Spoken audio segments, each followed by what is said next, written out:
kujua namna ya kuomba na kupata matokeo. Ninaomba nikukaribishe sana tena kwa wakati mwingine. Majina yangu naitwa Bishop Frank Msongo Andrea, ambaye ninakuletea somo hili siku ya leo. Kama nilivyosema tena, ni mwendelezo wa somo la pili ambalo leo tutaangalia vitu vya msingi na vizito sana. Kumbuka tuliangalia sehemu ya kwanza, namna ya kupata haki kupitia mahakama ya Mungu, na tuligusia vitu vya msingi kwamba mahakama ya Mungu ipo. Kama utambui, ndugu yangu, ipo. Kuna mahakama mbinguni, mahakama ya Mungu, na Mungu ndiye hakimu wa hiyo mahakama, na wewe na mimi ni raia wa ufalme wa Mungu. Kwa hiyo tunapoonewa, tunapokuwa na kesi zetu, basi tunakwenda kwenye mahakama ya Mungu kwenda kudai haki. Kwa hiyo ni kuombe kabisa kipekee tena, hebu toa sikio lako, tega sikio lako makini sana, na uweze kufungua kwa sauti kabisa kifaa unachotumia kusikiliza habari hii, ili uweze kupata maarifa mengine. Naomba tuanze tena kwa maombi na kisha tuendelee kwenye sehemu ya pili ya somo letu la kuingia katika mahakama ya Mungu na kupata haki yako. Baba Mungu wa mbinguni, katika jina la Yesu, ninaitukuza jina lako Mungu kwa ajili ya upendo wako na neema kubwa ambayo Mungu umenipa, hata ya kuwa hai na uzima una afya njema. Ninasema asante sana Mungu. Asante kwa ajili ya neema, pia kwa wasikilizaji wangu na kwa ajili ya watu wote ambao umetujalia kuiona siku leo. Mungu, ninakushukuru kwa wakati huu. Ninaomba Bwana nitumie kama daraja lako, kama chombo chako, na iwe kwa utukufu wako. Roho Mtakatifu, nena kupitia mimi, tamka ndani yangu, tamka kupitia kinywa changu. Mimi ni daraja lako tu, ni madhabahu yako, ni nyumba yako, ni anene yaliyo yako. Ninaomba Roho Mtakatifu, jaza ufunuo wako ndani ya fahamu zangu, nipe hekima na namna nzuri ya kuwasiliana na watu wako, ili wapate kuijua kweli na kutoka katika mitego ya ibilisi. Ninakushukuru kwa sababu Roho Mtakatifu unamwandaa msikilizaji wangu, fahamu wake na moyo wake unavikamata na kuvipa umakinifu mkubwa kwa weza kusikiliza haya mafundisho na kujifunza na kupokea ujumbe, katika jina la Yesu Kristo. Amen. Amina. Na kukaribisha tena kwenye sehemu ya pili ya somo letu na kuingia katika mahakama ya Mungu kupata haki. Je, swali, uliwahi kuingia kwenye mahakama ya Mungu kudai haki? Je, unafahamu kuna mahakama ya Mungu? Watu wengi wanaongea vitu bila kuvitafakari. Kwa mfano, wanasema siku ya mwisho utahukumiwa. Wanasoma maandiko kabisa, Mungu anasema siku ya mwisho atahukumu wema na wabaya, atahukumu walio hai na waliokufa, atahukumu kondoo na mbuzi. Tunajua haya maneno tunayatamka, lakini hatujafikiria kwamba atatuhukumia wapi. Ni kwenye mahakama yake. Na Bwana Yesu alituelezea jana kwa habari ya umuhimu wa kuingia kwenye mahakama ya Mungu kutafuta haki mchana na usiku. Kuingia mchana na usiku kudai haki. Tulisoma jana maandiko kwamba mahakama ya Mungu hiyo, shetani yuko bize kuingia mchana na usiku kwenda kudai haki ya kukuangamiza, kwenda kudai haki ya kukumaliza pale unapokuwa umemkosea Mungu. Pale unapokuwa umemkosea Mungu, umetenda dhambi, kuna neno linasema kwamba mshahara wa dhambi ni mauti, bali kalama ya Mungu ni uzima wa milele. Katika sisi watakatifu tuliomcha Mungu, na niseme tu katika ulimwengu wa roho wote, Biblia ndio katiba ya ufalme wa mbinguni, ndio katiba ya ufalme wa wana wa Mungu. Ni constitution, ni katiba ya watoto wa Mungu, ni katiba ya dunia nzima. Biblia ni katiba. Kwa hiyo imejaa mambo mengi ambayo unapoyasoma kuna haki zako za msingi, na unapoonewa unakwenda mahakamani kudai haki yako. Na ni katiba ya dunia nzima. Naomba nikwambie kweli. Ndio maana shetani anaijua sana, kwa sababu shetani aliwahi kuwepo hata kabla mimi na wewe hatujaumbwa. Alikuwepo mapema. Alikuwepo kabisa. Kabla hujazaliwa alikuwepo. Anaijua katiba hii. Anaijua neno la Mungu. Anajua. Ndio maana utaona hata wakati anajaribu kuongea na Bwana Yesu kwenye ile Luka sura ya 1 sura ya 4, utaona shetani alimwambia Yesu, kama imeandikwa. Alitumia maneno, anejua katiba. Jitupe chini, kwa maana imeandikwa, malaika zake watakuchukua mikononi, msijikoe katika jiwe. Alitumia kabisa ile Isaya 91, shetani anaijua na akaitumia kwa Bwana Yesu. Na Bwana Yesu pia alipokuwa anatenda mambo yake alikuwa anatumia katiba hii au neno la Mungu. Ndio maana utaona hata kwenye Zaburi 22 Yesu anatumia maneno ya Daudi, Mungu wangu, Mungu wangu, mbona umeniacha? anasoma katiba. Lakini utaona mara nyingi pia Yesu alikuwa anaelezea vifungu vya sheria ambavyo vimeandikwa na watumishi wa Mungu kupitia ufunuo wa Roho Mtakatifu, kina Yeremia, kina Isaya. Kuna mahali utaona Bwana Yesu akasema, Isaya alinena vema kwenu kwamba kusikia mtasikia lakini hamtaelewa. Unaona, alikuwa anajua nini kimeandikwa ndani ya constitution ya kimbingu ambayo ni Biblia. Hii ni katiba ya ulimwengu wote. Hii ni katiba, zingine zote fake. Zingine zote ni fake. Hii ndio katiba original ambayo inaongoza maisha ya mwanadamu. Imeandikwa na Mungu mwenyewe, imeagizwa na Mungu mwenyewe kupitia watoto wake alioagiza na kuwafunulia mambo mbalimbali. Sasa leo katiba hii ina nguvu sana, na ndio maana tunapoitumia na kuisimamia, shetani anajua tupo kwenye haki. Shetani anajua kabisa kwamba tunapolisimamia neno, tunapoiamini kweli, tunapoliamini neno la Mungu, tunaamini katiba ambayo Mungu ameitoa kwa ajili ya sisi kupata haki zetu. Kwa hiyo pale ambapo wewe unadai haki yako, haki ya afya, haki ya kushinda vita, haki ya uhuru, haki ya kusamehewa, haki ya chochote, unatumia constitution au katiba ya neno la Mungu. Lakini pia pale ambapo unaona umeonewa, kama ambavyo tunafanya katika mahakama za kidunia, kwamba unakata rufaa, una appeal. Hivyo hivyo pia na kwenye mahakama ya Mungu unapaswa kuapili, kukata rufaa. Kuna kesi zingine unaonewa na unaamua kusema hapana, hapa nina appeal mpaka haki yangu ipatikane. Tutaangalia baadhi ya watu kwa Biblia ambao waliappeal, waliingia kukata rufaa kwenye mahakama ya Mungu. Mahakama ya Mungu inamaanisha mahakama ya mbinguni, na Mungu akawapa haki yao. Sasa leo naomba tutakwenda kuangalia namna gani unatakiwa kuingia katika mahakama ya Mungu. Ni namna gani unaweza kuingia mahakama ya mbinguni wakati wewe unaishi Dar es Salaam, wakati wewe unaishi Mwanza, Morogoro, Nairobi, Kenya, wakati unaishi Marekani, wakati wewe unaishi India, tuna washirika wetu mpaka kule Uturuki, wakati wewe unaishi wapi, Japani, Korea. Unawezaje kuingia mahakama ya Mungu kwenye ulimwengu wa roho? Mahakama hii kwanza amini ipo, na uamini hakimu wake ni Mungu. Mungu ndiye judge, hakimu ambaye yeye hapokei rushwa. Ni judge ambaye yeye hasikilizi maagizo ya watu. Ni judge ambaye anasimama kwenye haki yake mwenyewe, na haki yake ya dumu milele na milele na milele yote. Kwa hiyo ni mahakama ambayo ni sahihi sana unapoiendea. Hata kama unaweza kuonewa na mahakama za kidunia, majaji wa kawaida wa kibinadamu, majaji wetu wakatoa hukumu ambayo sio sawa, au watu wenye nguvu wakakuonea, au watawala wakakuonea, au mtu mwenzako wakakuonea, hii mahakama unaingia kwenda kushtaki kila aliyekuonea. Anaweza akawa ni mwanadamu, anaweza akawa ni mashetani, anaweza akawa ni baba yako, mama yako, ndugu zako, shemeji, mke wako, mme wako, watoto, familia, majirani, ndugu, watawala, wasomi na watu mbalimbali. Hii ni mahakama ambayo yenyewe inatoa haki bila kuangalia sura, na inapotoa haki inatoa na adhabu. Kwa hiyo ni vizuri sana, na Mungu anapotaka kuhukumu anasema analiangalia neno lake. Mungu anahukumu kwa kutumia neno lake, na ndio maana kusoma kitabu cha Yeremia ile sura ya kwanza na ule mstari wa 9 hadi 11, Mungu anamwambia Yeremia, tazama nimetia maneno yangu kinywani mwako, angalia nimekuweka leo juu ya mataifa na juu ya falme, ili kung'oa na kubomoa, ili kujenga na kuharibu, ili kupanda. Naona akamwambia Yeremia, sasa waona nini? Yeremia akasema, Bwana, ninaona ufito wa mlozi. Bwana akamwambia, ninaliangalia neno langu ili nipate kulitimiza. Maana yake na kuhukumu, lakini kwa kuliangalia neno langu. Ninaliangalia neno langu nilitimize. Siangalii maneno yako, siangalii huruma zako, siangalii kelele au malalamiko yako. Naangalia neno langu nipate kulitimiza. Naliangalia neno langu nipate kulitimiza. Katika vitu ambavyo Mungu amejihakikishia ni Mungu mwaminifu na ni Mungu mkweli. Na ndio maana ukisoma maandiko, Biblia inasema Mungu si mwanadamu hata aseme nini? Uongo.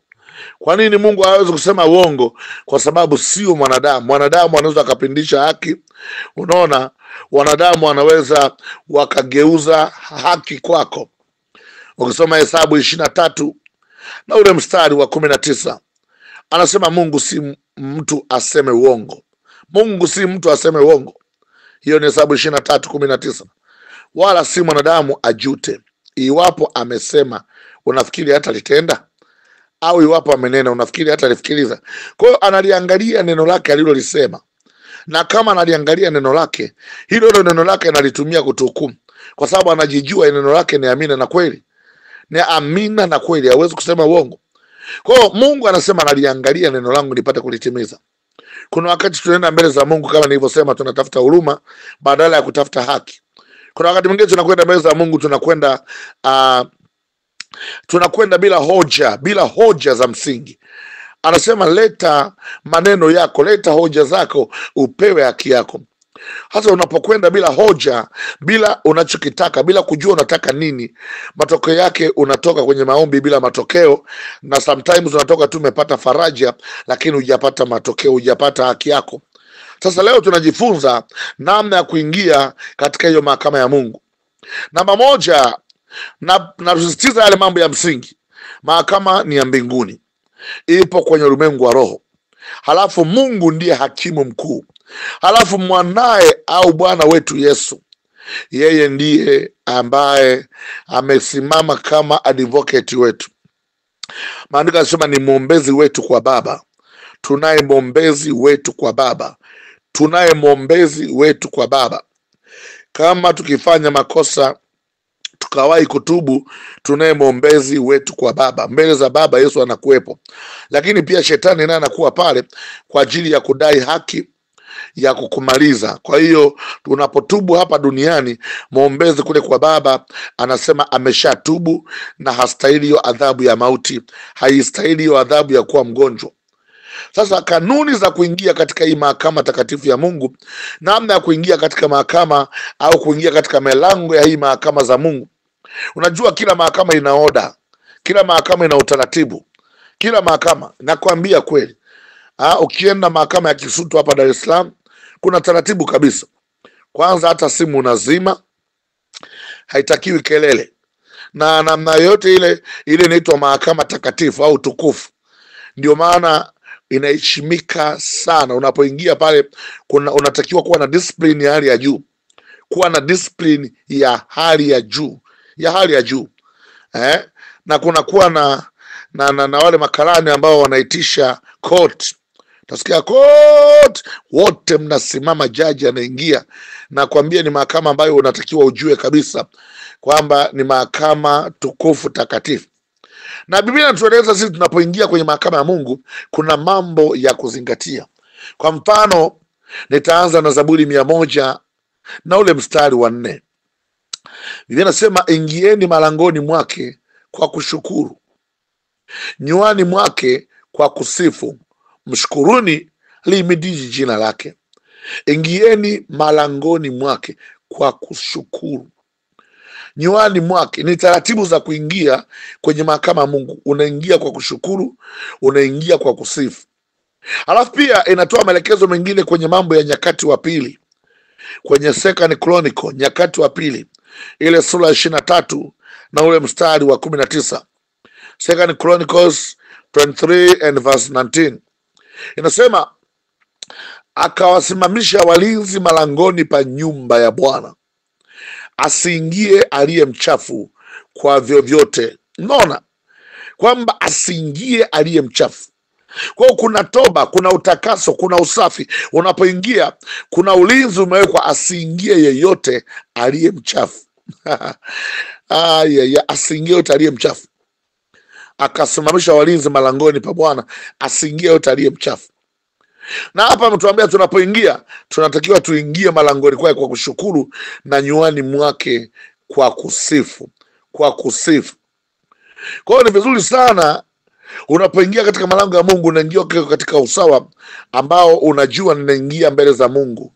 Maandiko yanasema mioyo yetu isipotuhukumu tunakuwa na ujasiri mbele zake.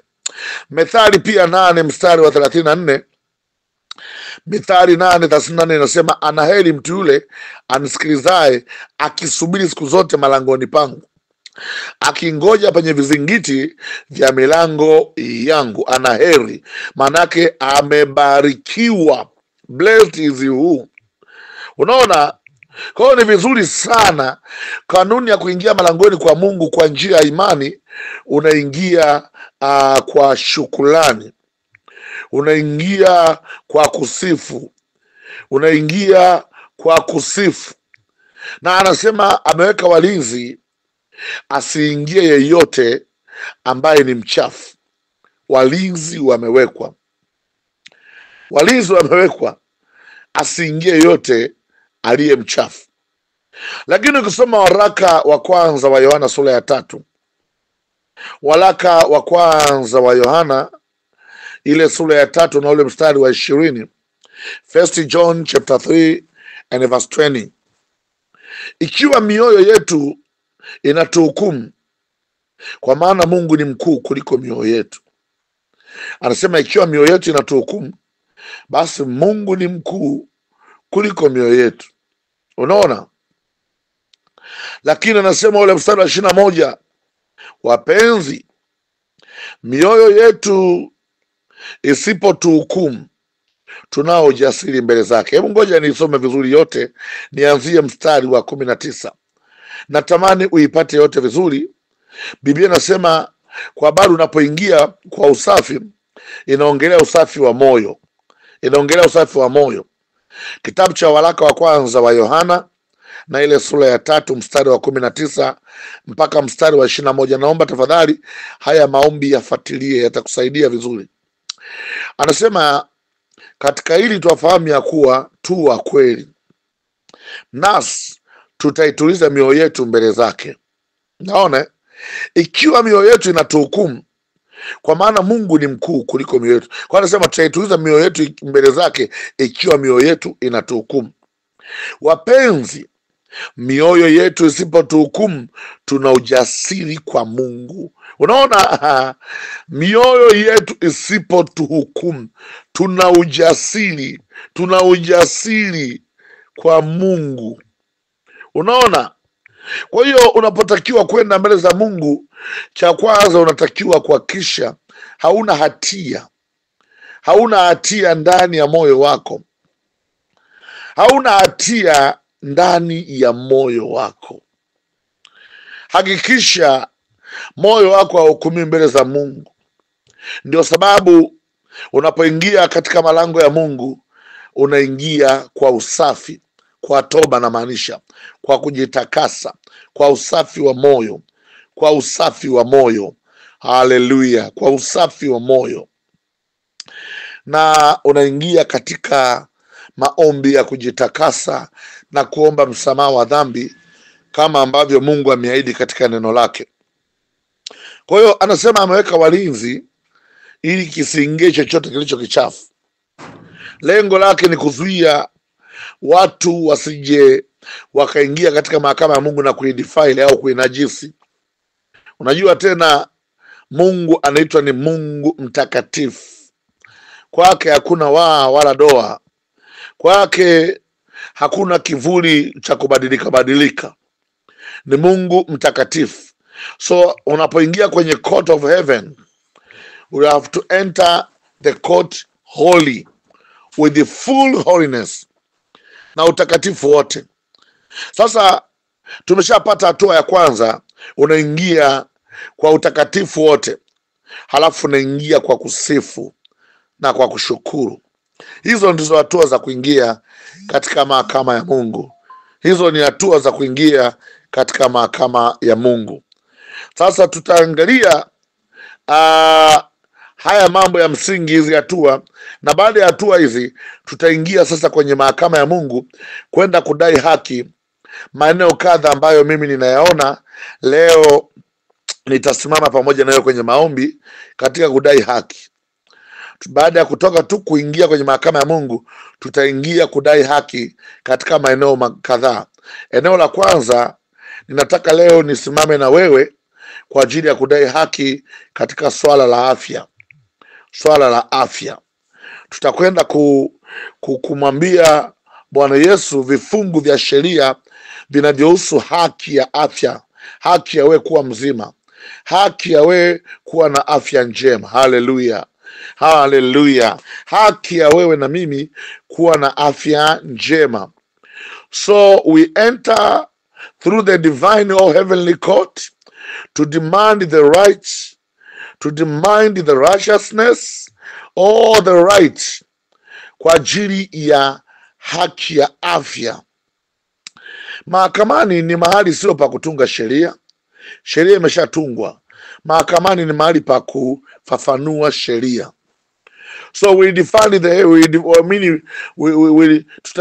tutaiomba mahakama ya mbingu iziangalie hizi sheria za haki ya wewe kupata afya na uzima, na tutaitaka mahakama ya mbingu itoe haki kwa ajili yako.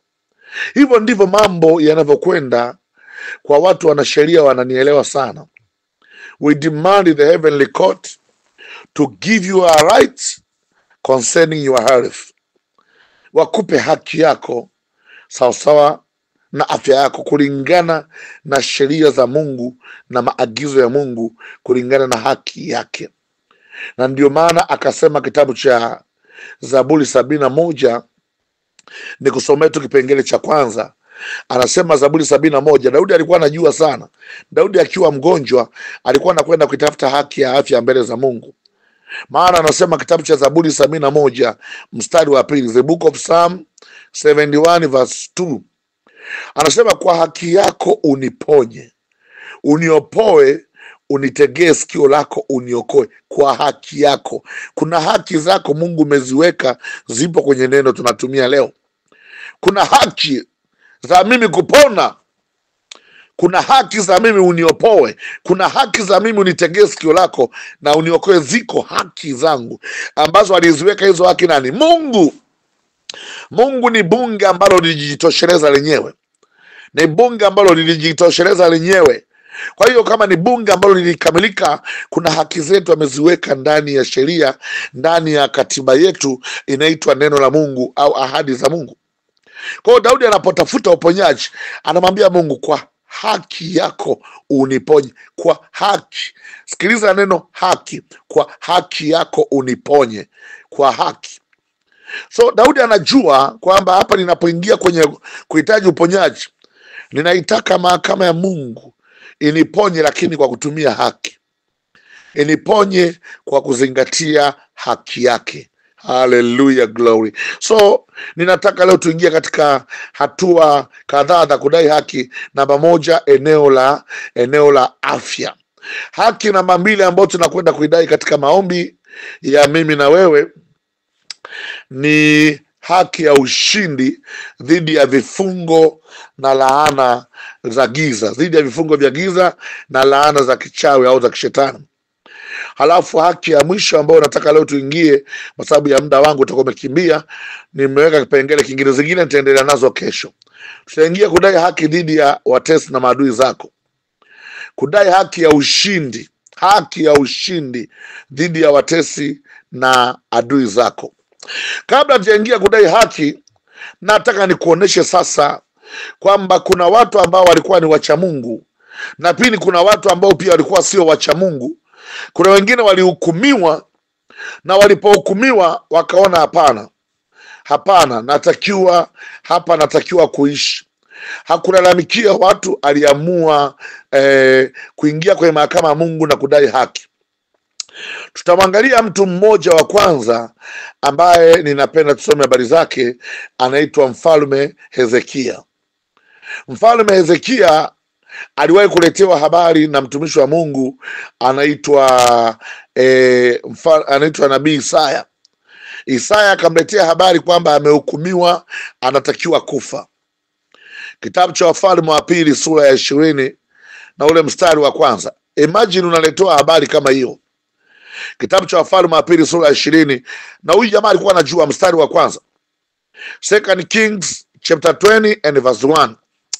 Siku hizo Hezekia akaugua, akawa katika hatari ya kufa.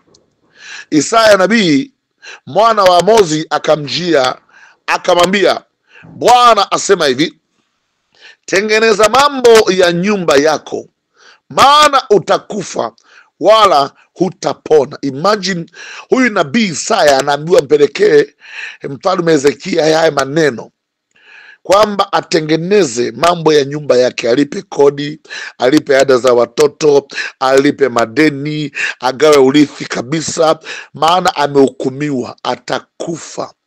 He is going to die. He is going to die. Utaona pia imerudiwa hii sentensi kwenye kitabu cha Isaya 38 na ule mstari wa kwanza. The book of Isaiah 38 and verse 1. Isaiah 38 verse 1. Inasema siku hizo Hezekia aliugua akawa katika hatari ya kufa, na Isaya nabii mwana wa Amozi akaenda kwa mfalme akamwambia, Bwana asema hivi, tengeneza mambo ya nyumba yako, maana utakufa wala utapona. Aliyesema hayo, aliyeagiza hayo maneno ni Bwana, ni Mungu. Mungu aliagiza kwamba Isaya, nenda kamwambie Hezekia ugonjwa aliokuwa naumwa, ugonjwa wa jipu. Huyu bwana alikuwa naumwa jipu, alikuwa na jipu ambao ni baya sana. Mungu amemjaji, Mungu amemhukumu kifo, kwamba Bwana amesema tengeneza mambo yako, utakufa. Aliyesema utakufa ni nani? Ni Mungu. Huyu jamaa alijua kwamba nimehukumiwa kifo, nimehukumiwa kifo, hapa cha kufanya lazima nikate rufaa. Hakumkasirikia Isaya, wala hakuwa na shida na Isaya, wala hakutaka kujitetea kwa mjumbe aliyeleta ujumbe. Hakutaka hata kutafuta maelekezo mazuri, au hakutaka nani amwombe. Aliamua kusema hapana, naenda kwenye mahakama ya Mungu kudai haki yangu. Nimehukumiwa pasipo haki, nimehukumiwa pasipo haki. Ninahitaji kuishi, ninatakiwa kuishi. Kaambiwa utakufa. Tena aliyetuma ujumbe ni Mungu. Imagine, aliyetuma ujumbe ni Mungu, utakufa. Jamaa akasema no, I demand to live. Nataka niingie kwenye mahakama ya Mungu, nimuulize hakimu kwa nini nimehukumiwa kufa.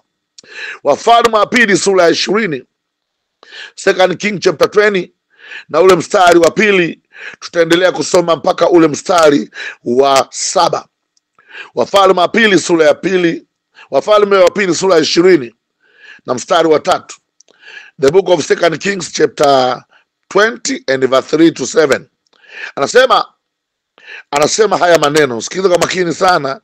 Huyu jamaa akaamua kuingia kwenye heavenly court kudai haki ya kuishi. Basi Hezekia akajigeuza, akaelekeza uso wake ukutani, akamwomba Bwana akasema, nakusihi Bwana, ukumbuke sasa kumbuka sasa jinsi nilivyokwenda mbele zako katika kweli na kwa moyo mkamilifu, na kutenda yaliyo mema machoni pako.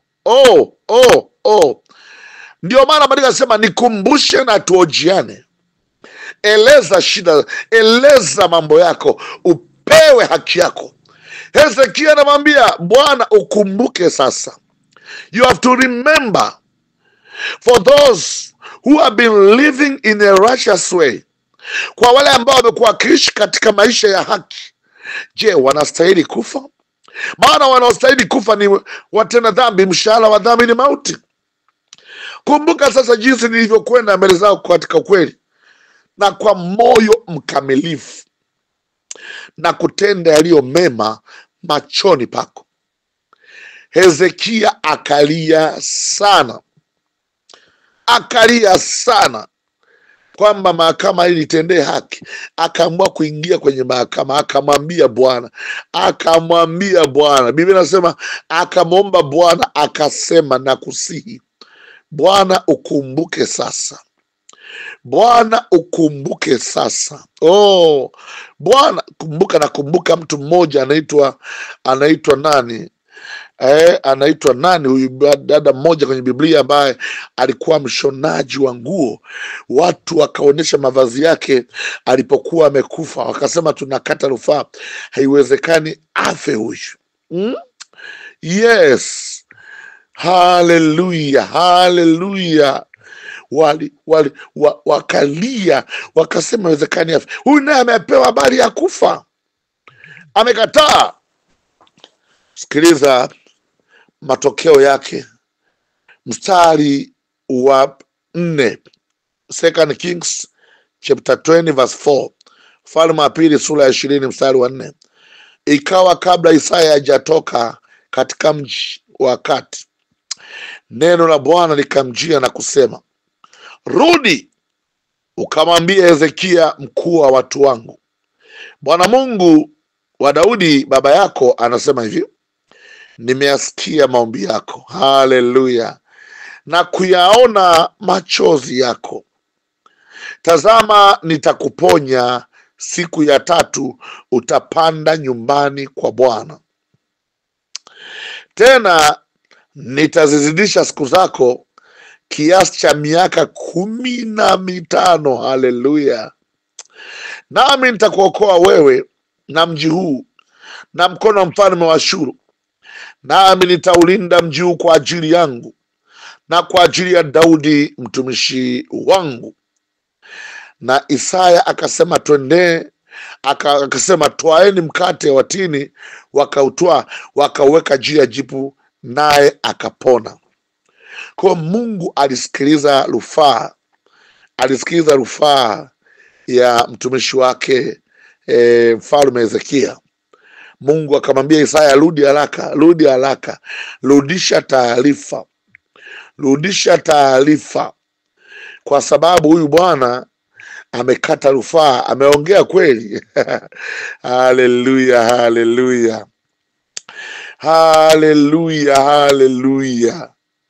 Unajua, nikwambie kitu kizuri, Mungu ni Mungu mwema sana, ni mwema sana. Mungu ni Mungu mwema sana. Na leo ninataka tunapoingia kwenye mahakama yake kudai haki, ninatamani kila mmoja ujue haki zako, namna gani ya kuingia katika mahakama ya Mungu. Ujue kabisa namna gani unapaswa kuingia katika mahakama ya Mungu, ili tunapoingia kwenye mahakama ya Mungu haki yako iwe thabiti kwa jina la Yesu, iwe thabiti kwa jina la Yesu. Kwa tumeona mtu wa kwanza ambaye alihukumiwa kifo, na alihukumiwa na Mungu mwenyewe. Yaani ni kama umehukumiwa na serikali, halafu naipeleka serikali yenyewe mahakamani. Hujawahi kusikia serikali inapelekwa mahakamani? Hujawahi kusikia serikali inashtakiwa? So hivyo ndivyo ilivyokuwa kwa mtumishi wa Mungu nabii Hezekia. Alikata rufaa, aligeukia ukutani. Leo tutageukia ukutani. Lakini tuangalia pia watu wengine ambao wao walikuwa ni waovu. Wao walikuwa na dhambi nyingi sana, na walimkosea Mungu, walitenda maovu mengi. Ilikuwa ni nchi nzima, na Mungu akatoa hukumu kwamba nchi ile yote inakwenda kuangamia baada ya siku kadha wa kadha. Mungu alitoa hukumu kwamba ile nchi inakwenda kuangamia siku kadha wa kadha. Nchi gani? Ni mji unaitwa Ninawi. Kitabu cha Yona, the book of Jonah, Yona sura ya kwanza mstari wa pili.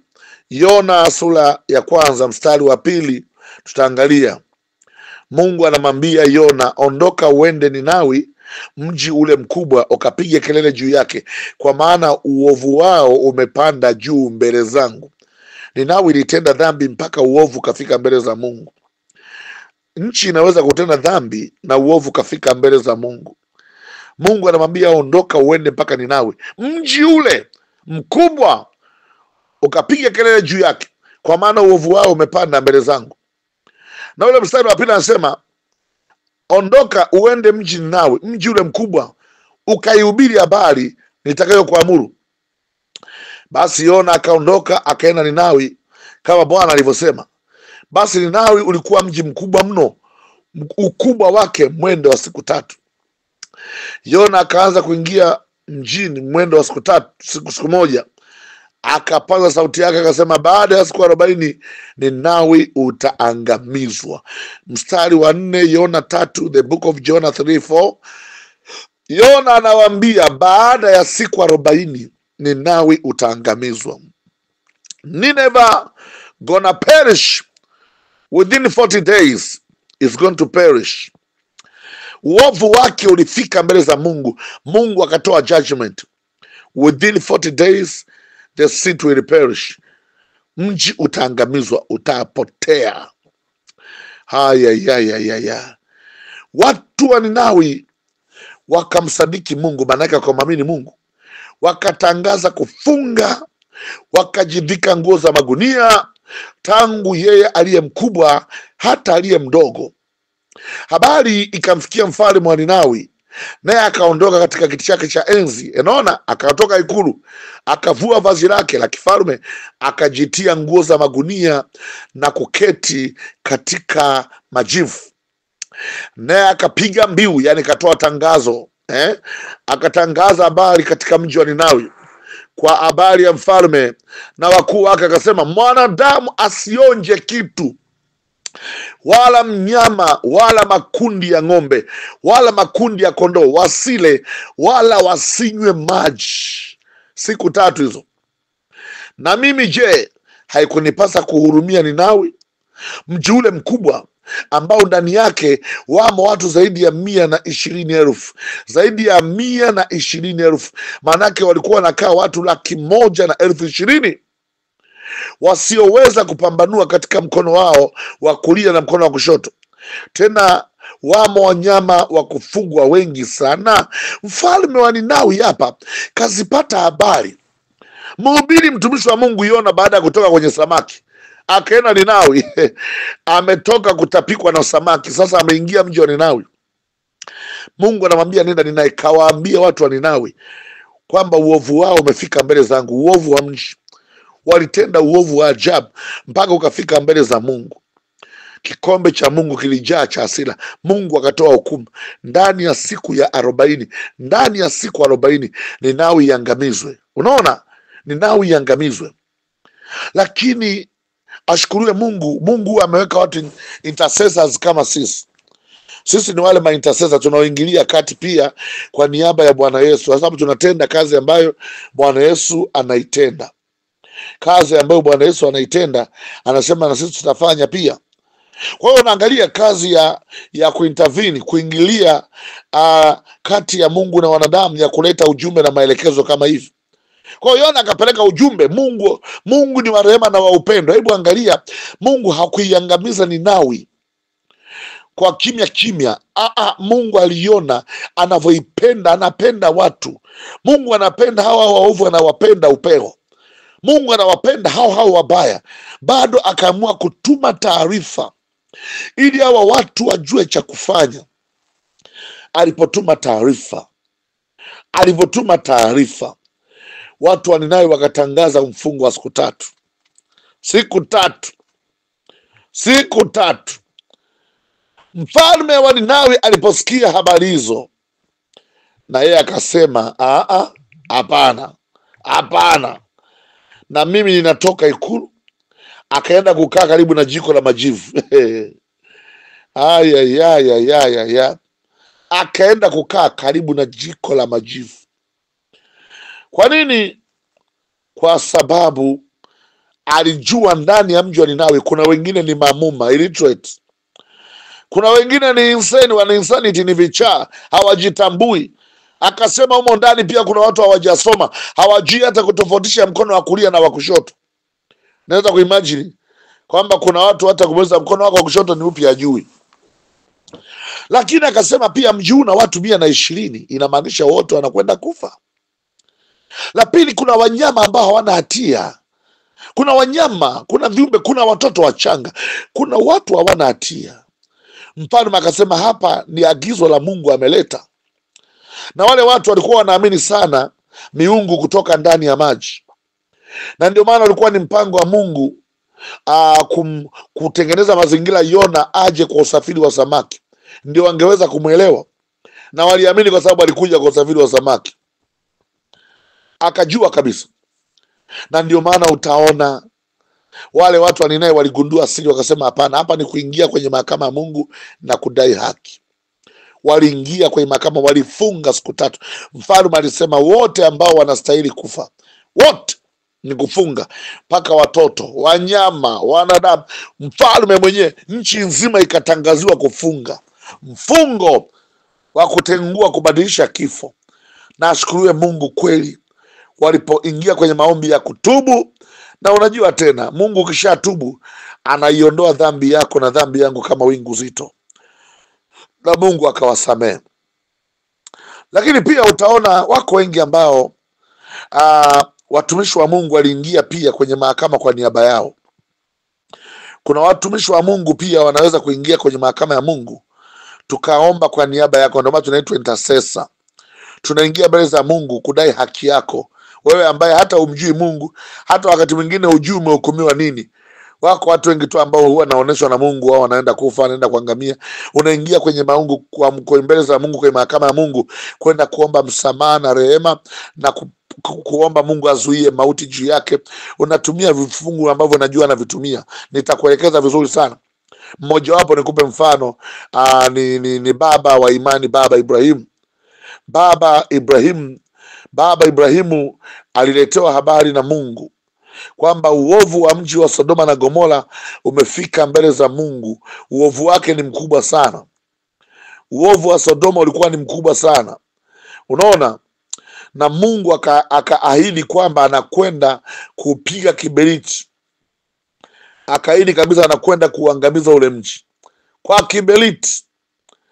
kiberiti, kwa sababu ya uovu ulikuwa mkubwa. Kilio cha watu walivyokuwa wanatendeana kilifika mbele za Mungu. Unaona kitabu cha Mwanzo 18 utaona habari hizo, ukiangalia kuanzia mstari wa 20 kwenda mpaka kule mbele.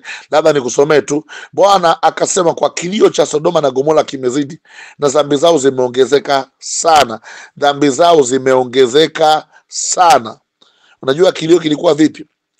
Wanawake na waume zao walikuwa wanachukuliwa kibabe na wanaume wengine, wanakwenda kulawitiwa. Kilio kilifika mbele za Mungu. Uovu ulikuwa mkubwa sana na dhambi ziliongezeka sana. Dhambi inapoongezeka inafika kwenye mahakama ya Mungu, Mungu anatoa hukumu. Kwa Mungu akaahidi kuichoma Sodoma na Gomora, lakini Mungu akasema, kawaida yangu kabla sijaua wanadamu huwa natoa angalizo ili wajue namna ya kufanya. Mungu akaamua kuongea na baba Ibrahimu, akamwambia Ibrahimu, ninakwenda kuipiga moto Sodoma na Gomora. Lakini utaona Ibrahimu akaamua kuintercede, akaamua kuingilia kati, akamwambia Mungu, Bwana, kama ukiingia ndani ya mji wa Sodoma ukaona kuna wenye haki 50, kweli utauchoma mji wote? Maana wale 50 wanaweza pia wakachachua donge zima, wakachachua ule mji na watu wengine wakawa ni haki pia. Mungu akasema, ile Mwanzo 18:26 utasoma wakati wako, Genesis 28 verse 26, Mwanzo 18:26-18. Bwana akasema, nikiona katika Sodoma wenye haki 50 mjini, nitapaacha mahali pote kwa ajili yao.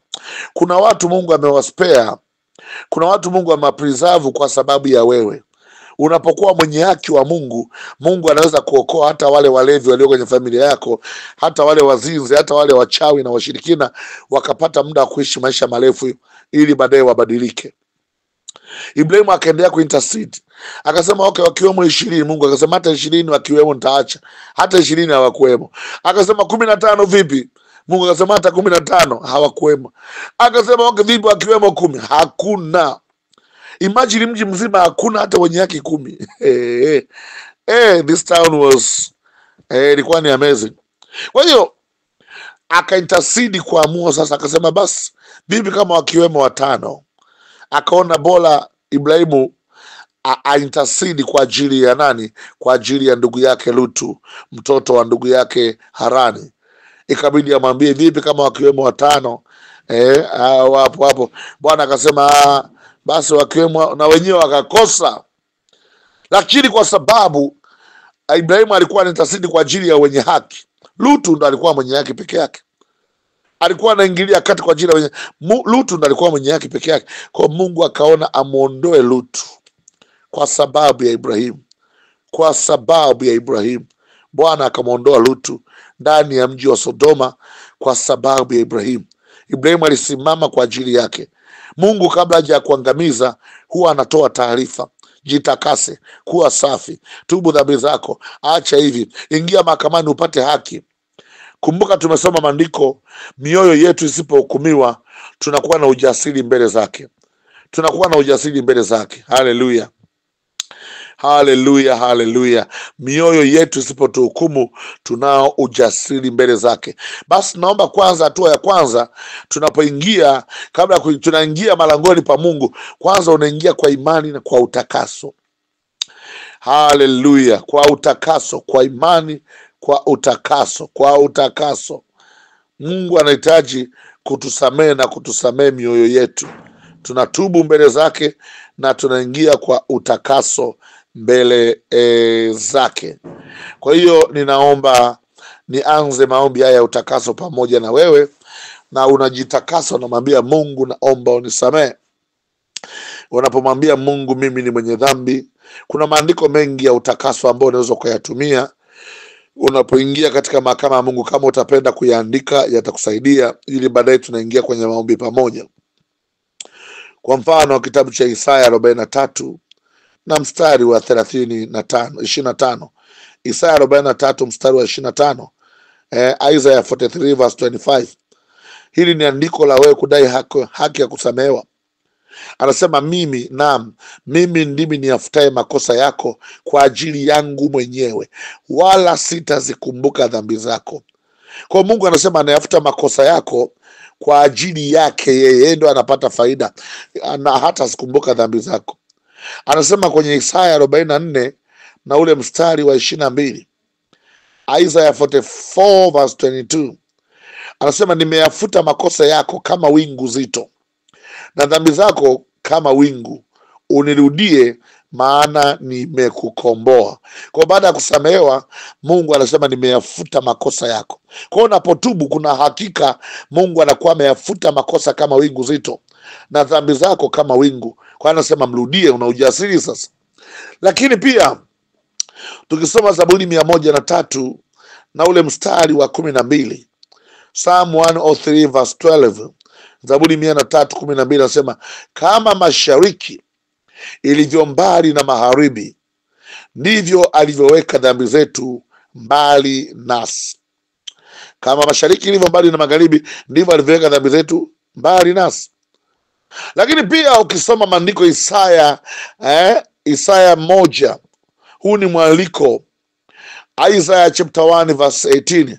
Isaya sura ya kwanza na ule mstari wa 18. Huu ni mwaliko. Mungu anasema haya, njoni tusemezane, asema Bwana. Dhambi zenu zijapokuwa nyekundu sana, zitakuwa nyeupe kama theluji. Zijapokuwa nyekundu kama bendera, zitakuwa kama sufu. Kama sufu. Unaona, zitakuwa nyeupe kama theluji, kama sufu, as white as snow. Unaona, kwa hiyo anasema twende tusemezane naye, tumwambie tusamehe, turehemu sasa na fadhili zako. Tusamehe Bwana, tusamehe Mungu kwa ajili yako mwenyewe. Mungu anaposema kwa ajili yake mwenyewe, ni kwa sababu yeye ndio anapata faida kutusamehe sisi. Hapotezi watoto, unaona, hapotezi watoto. Na hiyo ndio sababu ambayo, na kwa sababu anatupenda upeo. Ukumbuke mimi na wewe ni sura na mfano wa Mungu. Sasa Mungu hapendi kuangamiza sura yake na mfano wake. Unaona, hapendi kabisa kuangamiza sura na mfano wake.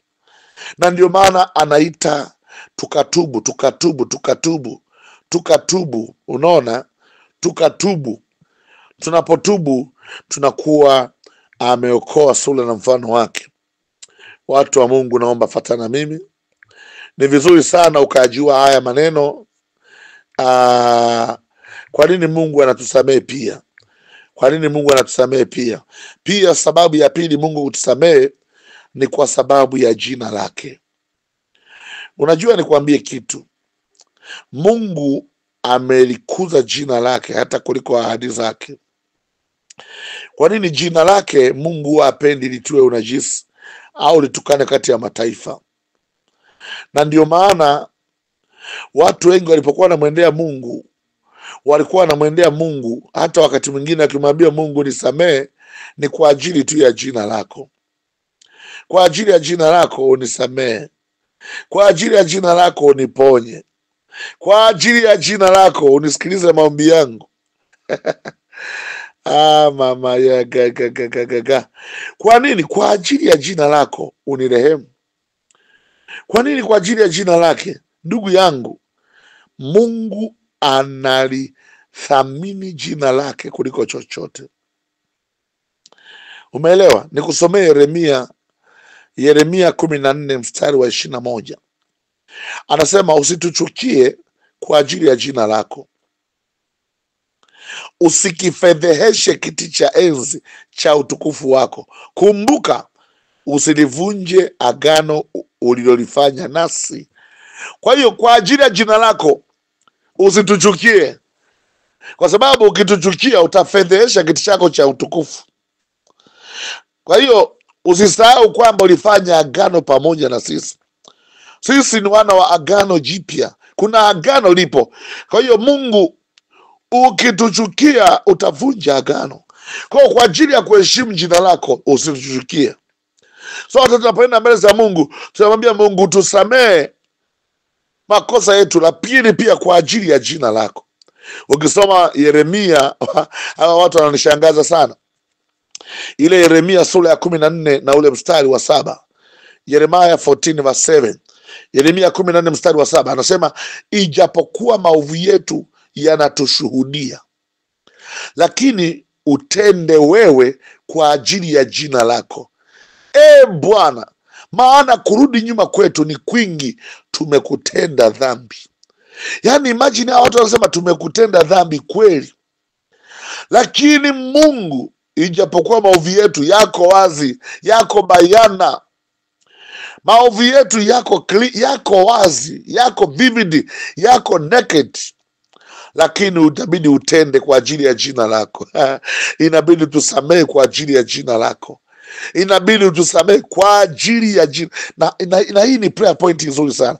Hata ukiwa unaomba ahadi za Mungu, unamwambia Baba Mungu, nimelishika jina lako, kwa ajili ya jina lako utende. Jina lako lisije likatukanwa kati ya mataifa, kwa ajili ya jina lako. Jina lako lisije likatukanwa kati ya mataifa. Unaona, ndio maana unasikia maneno menyewe Mungu alisema kitabu cha Isaya 66. Isaya 66 mstari wa 5. Sikiliza maneno ya Bwana. Anasema, lisikilizeni neno la Bwana, na mimi naongea na wewe. Lisikilize neno la Bwana, ninyi mtetemekao kwa sababu ya neno lake. Ndugu zenu wawachukiao ninyi, waliowatupa kwa ajili ya jina langu, wamesema, na atukuzwe Bwana, tupate kuiona furaha yenu, lakini watatahayarika. Kwa ajili ya jina langu waliwatupa, lakini watatahayarika. Kwa Mungu anazingatia jina lake.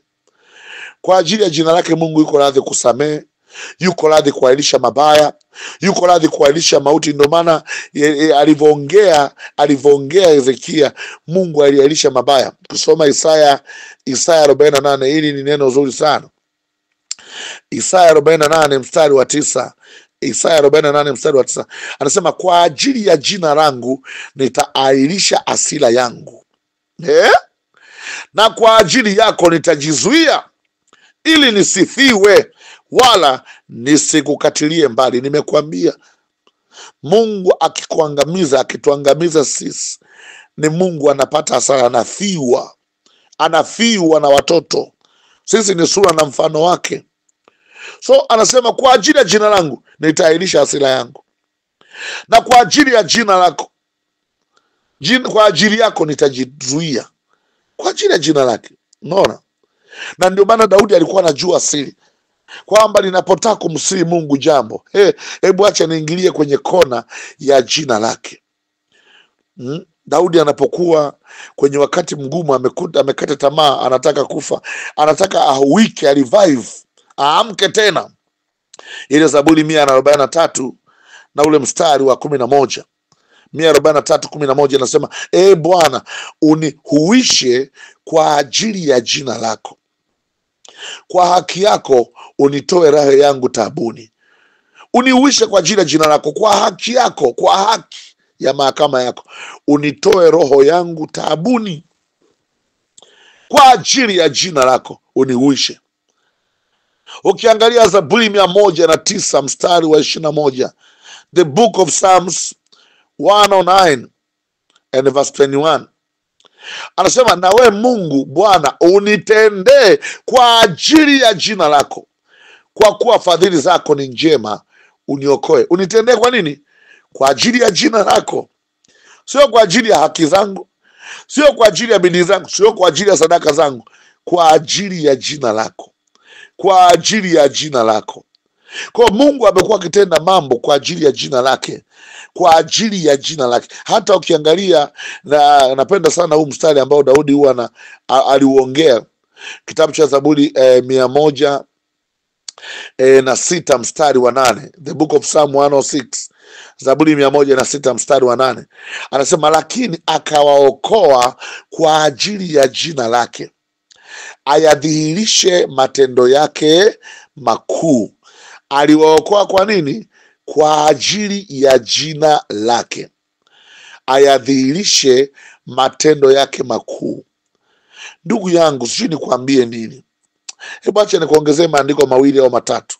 Zaburi 79 mstari wa 9, Zaburi 79 mstari wa 9, anasema Mungu wa wokovu wetu, utusaidie kwa ajili ya utukufu wa jina lako, utuokoe, utugofiri dhambi zetu kwa ajili ya jina lako. Maanake utusamee, utuondolee dhambi zetu kwa ajili ya jina lako. Jina lako ni takatifu. Anasema toka mawio ya jua hata machweo yake, jina lake ni takatifu. Daudi aliendelea kumwambia Mungu, ile Zaburi 25 na ule mstari wa 11, Bwana, kwa ajili ya jina lako unisamehe uovu wangu, maana ni mwingi, maana ni mwingi, maana ni mwingi. Zaburi 25:11, Zaburi 31 na ule mstari wa 3, Daudi anamwambia Mungu, ndiwe genge langu na ngome yangu, kwa ajili ya jina lako uniongoze, unichunge. Acha nisome mstari wa mwisho wa Daudi, Zaburi 23 mstari wa 3. Yes, Daudi anajua siri. Anasema huniuisha nafsi yangu na kuniongoza katika njia za haki kwa ajili ya jina lake. Anafanya nini? Kwa ajili ya jina lake. Sasa mtu wa Mungu, tunapoingia katika sehemu ya 3 ya maombi, nitakuongoza namna ya kuomba maombi ya utakaso, maombi ya kuingia mahakama ya Mungu, na tutaomba msamaha mpaka Mungu atusamee kwa ajili ya jina lake, na tutamwomba Mungu atusamee, na tutakapoingia mbele zake tunakwenda kuvikwa ujasiri wa kusimama mbele zake. Kama mioyo yetu haitatuhukumu, tunao ujasiri mbele zake. Ninakusihi sana, fungua moyo wako tunapoingia katika maombi ya sehemu ya 3 ya somo letu, katika yale maombi ya msingi ambayo unakwenda kupata ujasiri, na nitakuongoza. Na wewe ambaye unasema unadai haki, ninaomba kwenye grupu au kwenye nani yangu ya WhatsApp, nitumie unataka haki kwenye eneo gani, unadai haki kwenye eneo lipi. Mimi nataka nikuongoze.